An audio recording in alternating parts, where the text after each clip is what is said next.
बिस्मिल्लाहिर्रहमानिर्रहीम। नाज़रीन अस्सलाम वालेकुम, मैं हूँ इमरान वसीम। नाज़रीन, इस प्रोग्राम में एक तो आपको ये बताएंगे कि कौन सी अदालत ने साबिक़ वज़ीर आज़म इमरान ख़ान का तलबी का हुक्म जारी किया है, किस मामले की ये समाअत थी और इमरान ख़ान का तलबी का ऑर्डर क्यों जारी किया गया है। एक तो ये डिटेल आप नाज़रीन के साथ शेयर करेंगे और दूसरी ख़बर में हम बात करेंगे तहरीक इंसाफ के सीनियर रहनुमा साबिक़ वफाकी वज़ीर अली अमीन गंडापुर, जिन पर शहर इक़्तिदार में मुख्तलिफ़ मुकदमात का इंदराज हुआ था, आज इन तमाम केसेस का ड्रॉप इन कैसे हुआ है। और इसके अलावा नाज़रीन, साबिक़ वज़ीर आज़म इमरान ख़ान का और जनरल फैज़ हमीद का 10 साला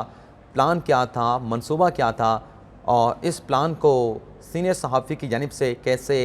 एक्सपोज़ किया गया है, कैसे बेनकाब किया गया है। इस खबर की डिटेल और इसके अलावा हमारे आज के प्रोग्राम की जो दीगर अहम ख़बरें हैं उनकी तफसीलात भी आप नाज़रीन की खिदमत में पेश करेंगे। तो पहली ख़बर से गुफ्तगू का आगाज़ करते हैं और आपको ये बताते हैं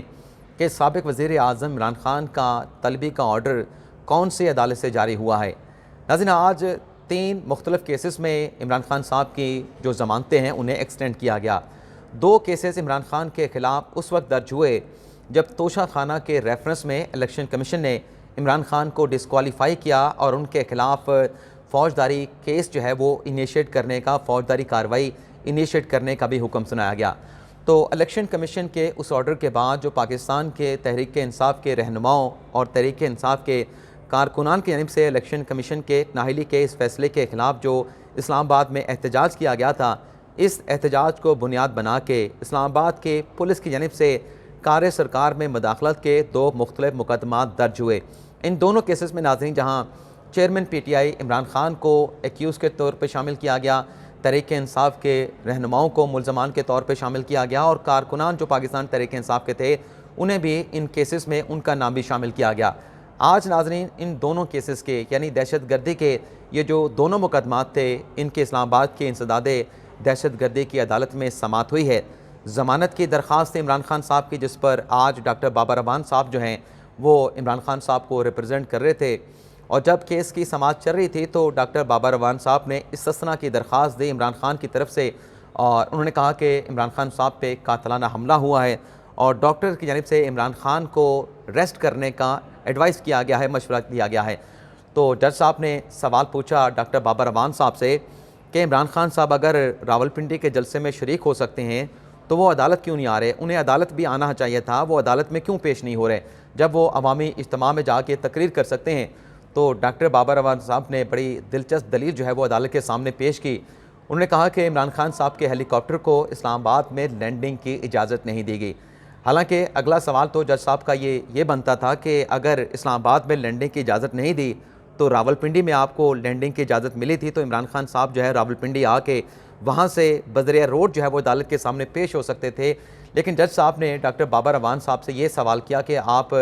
ये बताएं कि आपके पास कोई ऐसा ऑर्डर है इस्लामाबाद के इंतज़ामिया का जिसमें इमरान ख़ान के हेलीकॉप्टर को लैंड करने की इजाज़त ना दी गई हो। तो डॉक्टर बाबर अवान साहब ने कहा कि ऐसा कोई तहरीरी हुक्मनामा मौजूद नहीं है जिसमें इमरान ख़ान साहब के हेलीकॉप्टर को जो है वो इस्लामाबाद में लैंड करने की इजाज़त नहीं दी गई। लेकिन बहरहाल अदालत की जानिब से इमरान ख़ान की आज जो हाज़िरी की इस्तिस्ना की दरख्वास्त थी उससे एक्सेप्ट कर लिया गया, लेकिन आइंदा समाअत तक यानी जो एक मुकदमा है उसमें इमरान ख़ान साहब की जो ज़मानत है उसे 9 दिसंबर तक जो है एक्सटेंड कर दिया गया है और दूसरा जो मुकदमा है उसमें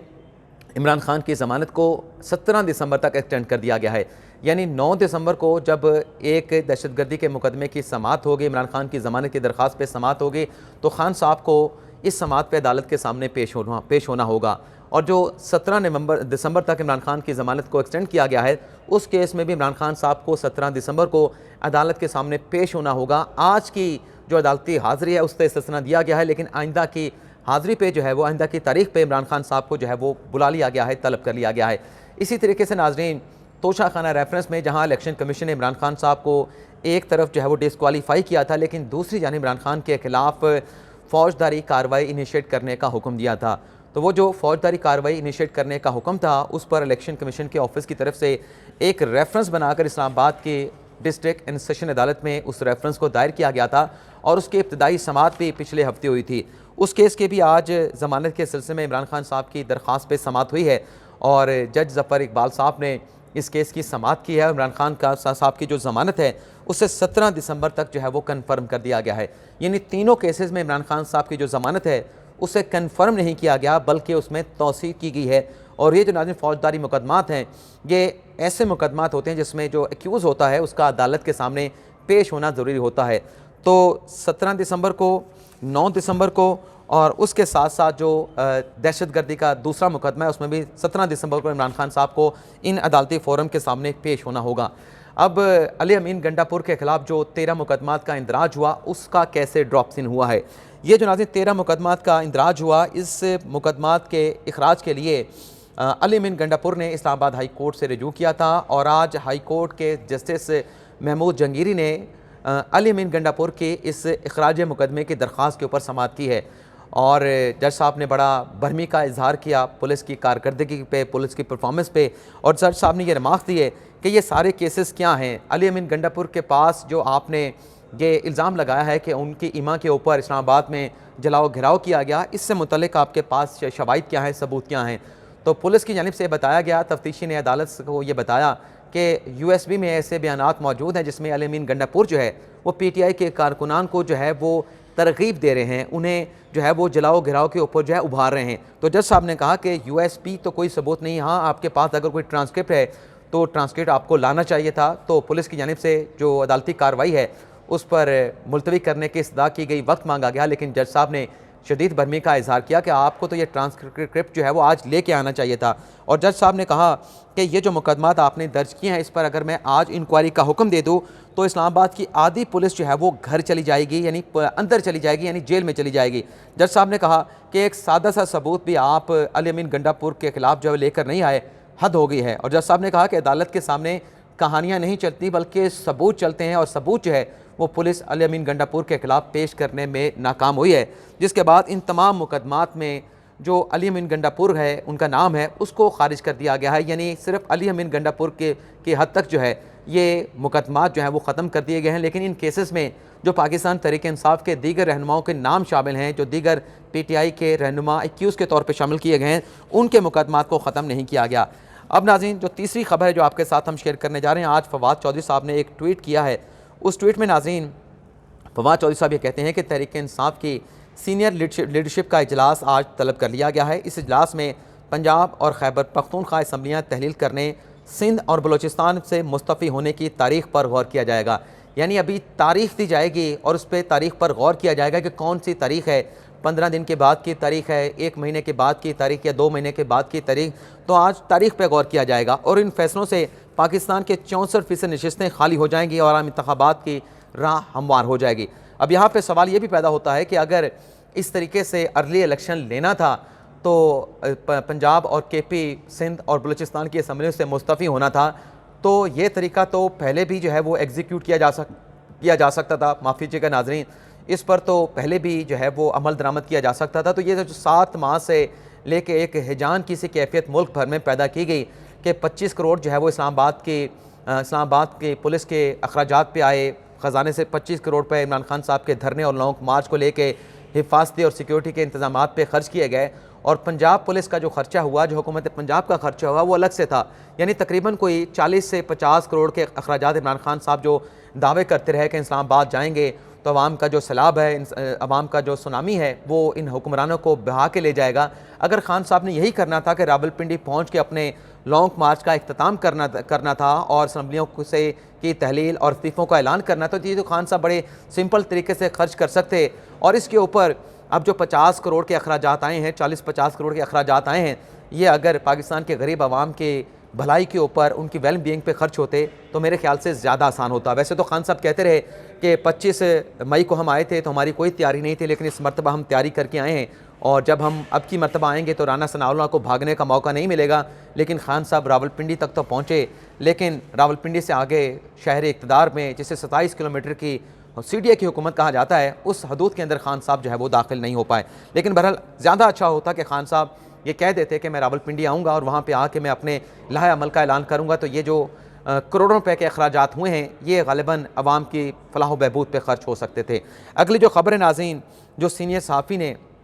इमरान खान साहब का और जनरल फैज़ हमीद का मुबैना तौर पर जो 10 साल का प्लान था उसे कैसे एक्सपोज किया है। हामिद मीर साहब ने नाज़रीन आज एक कॉलम लिखा है जिसमें उन्होंने ये कहा है कि 2009 में उन्होंने आसिफ अली जरदारी का एक इंटरव्यू किया, लेकिन वो उनका इंटरव्यू ऑन एयर होने से रुकवा दिया गया। और हामिद मीर अपने कॉलम में लिखते हैं कि मैंने पता चलाया कि उस प्रोग्राम को रुकवाने का जो ऑर्डर है वो पैमरा से जारी नहीं किया गया था, बल्कि जो पाबंदी का ऑर्डर था, जब मैंने पता चलाया, मैंने अपनी इंक्वायरी की तो पता ये चला कि वो जो प्रोग्राम है उस पर पाबंदी ये इमरान खान साहब का फैज़ था। अच्छा, इस बात से ये पता नहीं चलता कि